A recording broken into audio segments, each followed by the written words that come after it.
টটেনহামের সাথে এক দশকের অধ্যায় শেষ। এবার নতুন ঠিকানায় পাড়ি জমালেন দক্ষিণ কোরিয়ান সুপারস্টার হিউং-মিন সন।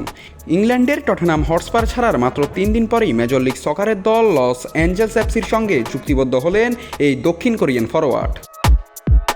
33 বছর বয়সী সনের এই দলবদল বাবদ 2 কোটি মার্কিন ডলার খরচ করেছে এলএএফসি, যা MLS ইতিহাসে এখন পর্যন্ত সর্বোচ্চ ট্রান্সফার ফি।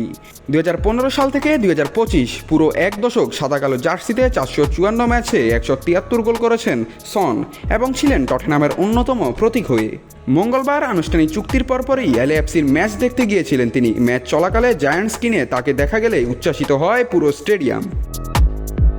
সন যেন ফিরে গেছেন নিজের ঘরে, কারণ কোরিয়ার বাইরে সবচেয়ে বেশি কোরিয়ানদের বসবাস লস অ্যাঞ্জেলসেই। এখানকার কোরিয়া টাউন থেকে এলএএফসির স্টেডিয়াম মাত্র কয়েক মাইল দূরে। এছাড়াও 2026 বিশ্বকাপ হবে যুক্তরাষ্ট্রসহ উত্তর আমেরিকায়। এলএএফসিতে খেলে এই বিশ্বকাপের জন্য বাড়তি প্রস্তুতি নিতে পারবেন তিনি, যা হবে সনের 4র্থ বিশ্বকাপ। বয়সের দিক দিয়েও তিনি এগিয়ে ইউরোপ ফেরত অন্য তারকাদের থেকে। 35 বছর বয়সে মেসি, 37-এ সুয়ারেস ও অলিভার জিরুট এসেছিলেন MLS-এ, আর সন এলেন 33-এ। আর নতুন ক্লাবে তিনি এবার একত্রিত হচ্ছেন পুরনো সতীর্থ হুগো লরিসের সঙ্গে, যিনি ইতিমধ্যেই আছেন LAFC-তে। টটেনহাম থেকে লস অ্যাঞ্জেলস, সনের ফুটবল যাত্রার নতুন অধ্যায় শুরু হলো MLS-এ। ইতিহাস গড়া দলবদল, নিজের জাতিগোষ্ঠীর মাঝখানে, সামনে বিশ্বকাপ।